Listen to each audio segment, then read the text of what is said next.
Hello, my dear students, and the rest of the learners. Welcome for this tutorial by the title, Testing Software Functionality. My name is MemJM, or you can simply call me Emily Swap. Let's begin with introduction. Software testing, or testing of software during and after development, as well as during installation, is a key step in the process of developing and implementing a software. For this reason, it is a mandatory task that requires every tester to be aware of the various types of testing that are necessary. Software testing is critical because it determines the correctness, completeness, and the quality of software being developed and installed by detecting any errors in the software that may prevent it from producing the expected outputs. Errors can be present in a software due to some of the following reasons. Number one, unclear user requirements or failure by the developers to understand the user requirements. Number two, mistakes made by programmers when developing the source code. Number three is users changing their requirements without software development or while software development is already in progress. Number four is the software being developed being complex and with a large scope. Number five is the software developers speeding up the development process so as to meet the set deadlines. Number six is poor documentation of the code, leading to difficulties in maintaining and modifying the code. Diagnostics is a method of testing a software in order to ensure that it is working as it should before releasing it to the users. Whenever you try to install or run a software in your computer, and then you realize that it is bringing forth errors, you can always troubleshoot the problem and take the necessary actions. For example, if you experience problems or errors during installation of the program, you can check on the following based on the challenge that you experience. Number one, if the software cannot install, load, or it displays errors, you can do the following. Explore the storage media through the Explorer in order to verify that the storage media is readable. Then verify that your computer meets the minimum system requirements as outlined in the user manuals. Then verify that the software you are installing is compatible with the operating system in that machine. Confirm that the software key or product key you are providing when prompted for it is correct. If it still can't be accepted, contact the software vendor or the developer of the software. Then verify that the storage medium and its connector, if available, are clean and without scratches, then clean when necessary. Also, you can check the software documentation to see if the error has been mentioned and read on how to rectify it. Secondly, if your software installation cannot proceed, even after having performed those activities that I've already mentioned, you can try installing the software in safe mode. Also, if the program is installed, but then it cannot load or run, you can do the following. Check out from the developer's website whether an update is required before the software can run in your computer. Try to close any open programs because they may be denying the software that you have installed adequate memory to run, or they may be causing conflicts, and then try to reload it again. You can also disable some of the programs that may be running from the background. for example, through the task manager. You can also delete any temporary files that may be occupying space by use of disk cleanup utility. You can also verify that the computer's date has been accurately set. Then, you can also reboot your computer after the installation is complete because it might be required to have the software work properly. If none of these actions remedy the situation, uninstall and then reinstall the software again. You can uninstall the program or any other unnecessary program from the apps in settings window or under programs in control panel. You can also search for uninstall and proceed with the uninstallation process. Number 4, if you still experience a problem while either installing the software, loading the software, or using it, you can visit the software developer's website or search online for the best solution to the problem. You just need to search for the problem and how to solve it, then apply some of the proposed solutions till the issue is resolved. If you don't know what the error is, just copy the error or its code just as it is and paste it on a search engine or a browser and search for it, but ensure that your device is connected to the internet. So, what must you consider when you are installing your software, including testing it? So here is what we call the installation checklist. It is important for you to be able to plan and perform software testing. And therefore, to plan and perform software testing, the software tester should ensure that they are knowledgeable and aware of the following. Number 1, the function of the software. Number 2, the required inputs and how they can be combined. Number 3, the environment in which the software will be applied. Number 4, the necessary skills and knowledge to develop the software. Number 5, the time available to perform testing. Number 6, the training required to acquaint the testers about the software. Number 7, the attitudes of the testers. Number 8, the relationship between testers and developers. Number 9, the software testing strategy to be applied. Let's now look at functional testing. Functional testing is the process of checking the software in order to confirm that each of the software's module or function works in conformance with the requirement and specification, thus behaving as expected. The behavior of a software is simply enabling the user to do the tasks as outlined in the requirements specification. It is a testing that is carried out on a software in order to confirm that it meets the expected function requirements and the specifications.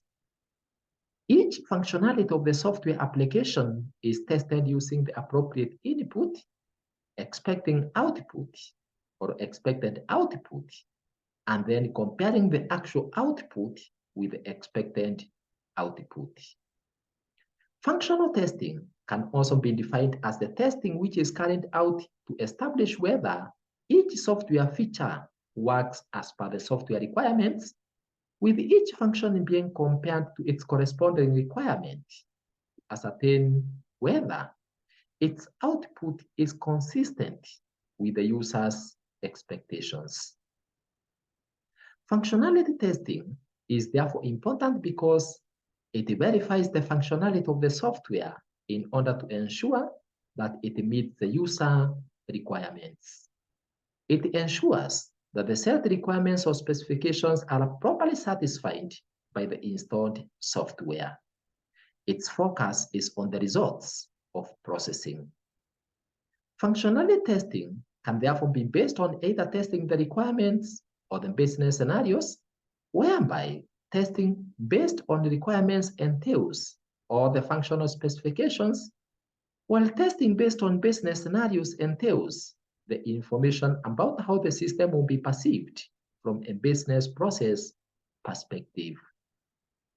In functionality testing, checks are carried out on the module's interfaces, user interfaces, functionalities of the software, security, database, as well as the client or server application. It concentrates on checking the software's basic usability, checking the software's main features and functions, accessibility by the user, and the expected error messages in case of error conditions. In order to perform software testing in a planned and systematic manner, software testing strategy should be developed that identifies the levels of testing to be applied, along with the methods, techniques, and tools to be used during testing. It also defines the test cases, test specifications, test case scenarios, and puts them together for execution. This strategy should thus contain full information about the procedure to perform testing, as well as the purpose and the requirements of testing. The testing trust strategy to be developed and applied is highly dependent on the nature of the developed software. However, all software testing strategies have the following characteristics. Number one, the testing proceeds in an outward manner, commencing with unit testing to overall software testing. Number two, different testing techniques are used during different phases of software development. Number three, software testing is conducted by both the developers and the testers. Number four, every testing strategy accommodates debugging. Any testing strategy adapted should be developed with the intent to provide the most effective and efficient way of testing the software.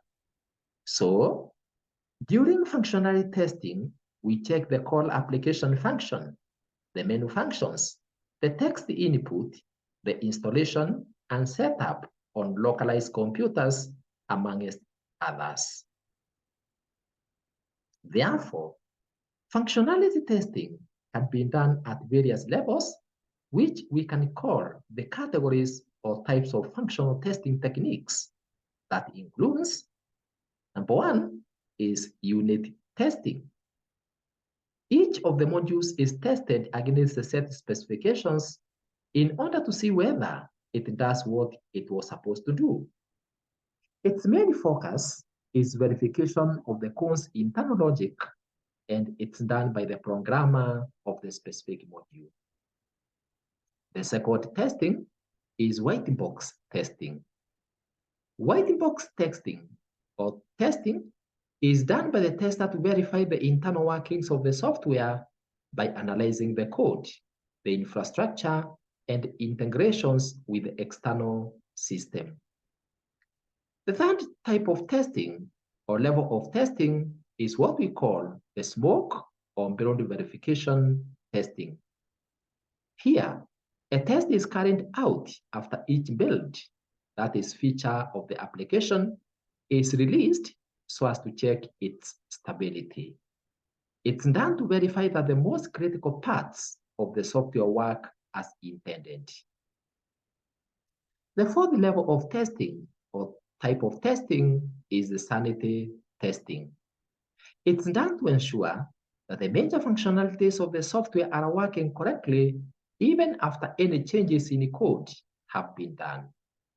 It is intended to verify basic functionality and potentially avoid detailed testing of broken software. The fifth type of testing or level is what we call the black box testing. The black box testing is a situation where the functionality of the software is checked without looking at the internal workings or structures of the code. Number 6 is gray box testing.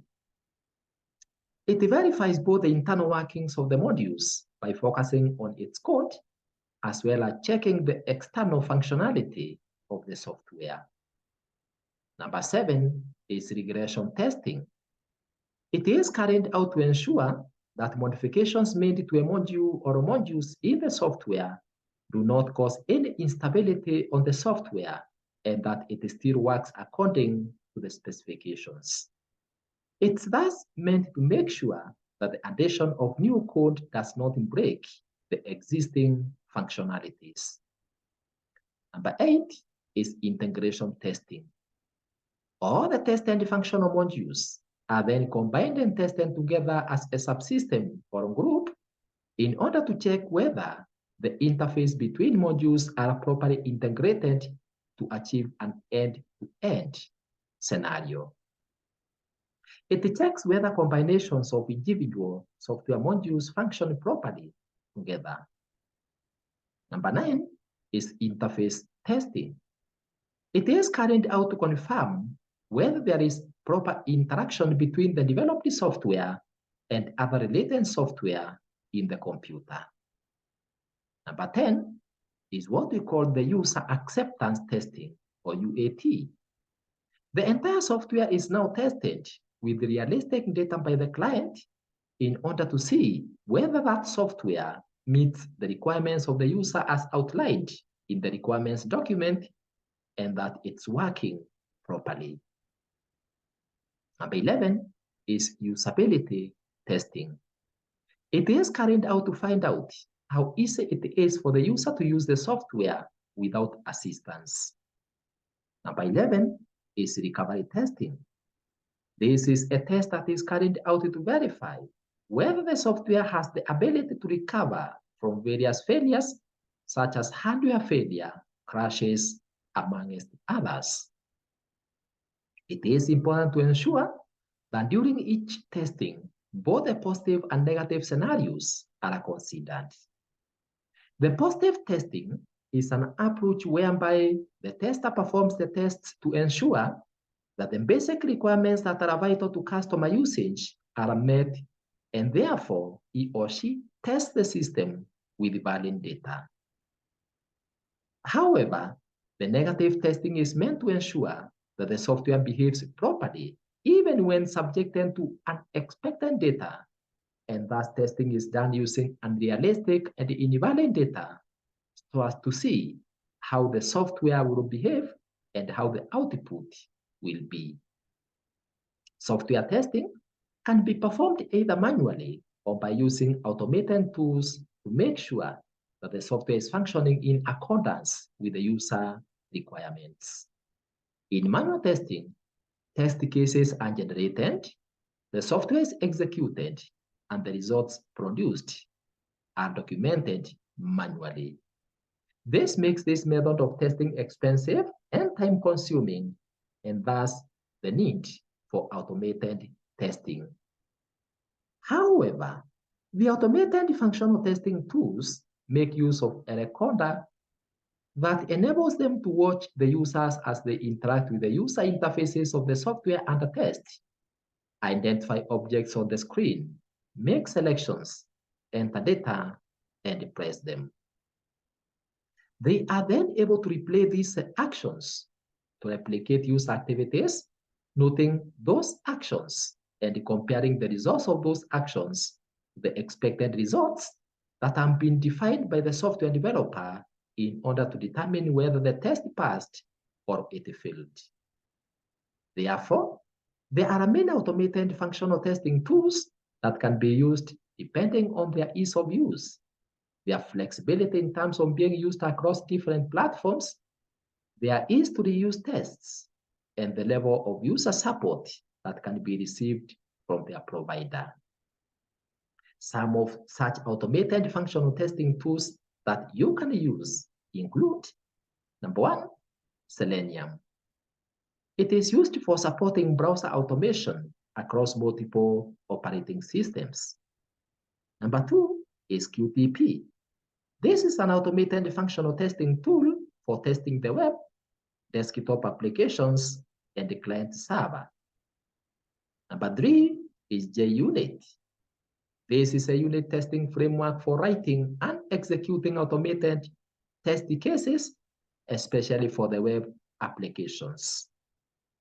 Number 4 is SOAP-UI.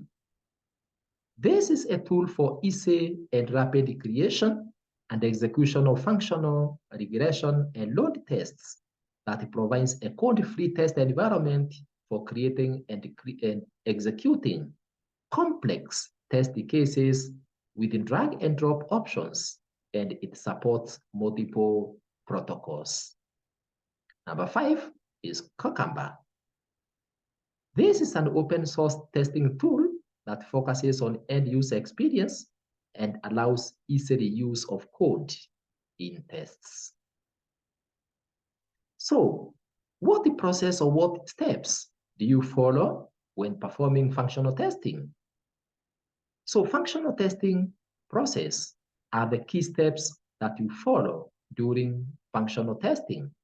And these steps are, number 1 is you develop a test plan to determine the functionality of the software to be tested.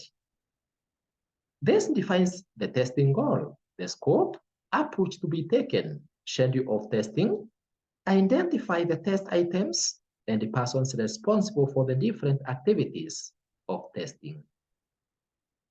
Number 2 is to develop a list of all possible test scenarios for each given feature or functionality in the software to describe the different ways the feature will be used.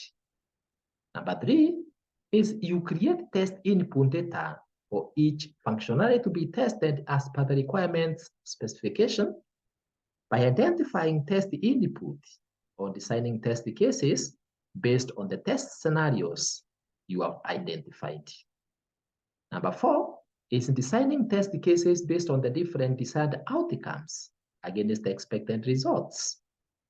Here, the expected output for each functionality to be tested is determined as guided by the requirements specification. Number 5 is execution of the prepared or designed test cases through the software and recording the output. Number 6 is comparing between the actual outcomes and the expected results. So, a comparison is being made between the actual output from the test case and the expected output according to the requirement specification in order to see whether the functionality is working as required. If it's not, the feature being tested has failed and a defect is recorded on a formal tracking system that is accessible to the software development team. Number 7 is resolving the defect. The requisite changes are then made on the software and the test case executed again in order to verify whether the modified software is now performing in the expected manner after the modifications have been done before the defect is marked as closed. So what are the benefits or the importance of performing functional testing? Functional testing is important because of the following. Number 1, it helps reproduce or replicate what the actual software system will be like. Number 2, it helps avoid any guesswork or assumptions about the structure of the software system. Number 3, it helps the developers high-quality software that meets the user requirements, leading to the user satisfaction. I repeat, it helps the developers develop high-quality software that meets the user requirements, thus leading to user satisfaction. Number 4, it leads to a reliable software without bugs that has all the functionalities working as per the user's requirements. Number 5, it helps minimize risks that may emanate from the use of the software. However, functionality testing also has certain challenges, limitations, or disadvantages. These include, number 1, It does not consider other factors that may affect the performance of the software. Number two, it may lead to redundant testing. Number three, some logical errors may be missed out. Number four, if any requirement is missing from the requirement specification, performing the testing can be time-consuming and difficult. In conclusion, functional testing of software is meant to, one, verify the operations and actions of the software. Two, validate the software actions. Three, describe what the software does. And is based on the requirements of the user as guided by a functional specification. And with that, my dear students and the rest of the learners, we have come to the end of this presentation. Congratulations for learning about testing software functionality. You can access other videos in computer software installation as well as other computer or ICT videos by clicking or tapping on MLSwap ICT YouTube channel below this video. To subscribe to the channel, tap on subscribe button below this video in YouTube if it's not currently reading as subscribed. For any further correspondence, kindly write it to us through the email mnswap@gmail.com. Thank you very much for listening to me, and God bless.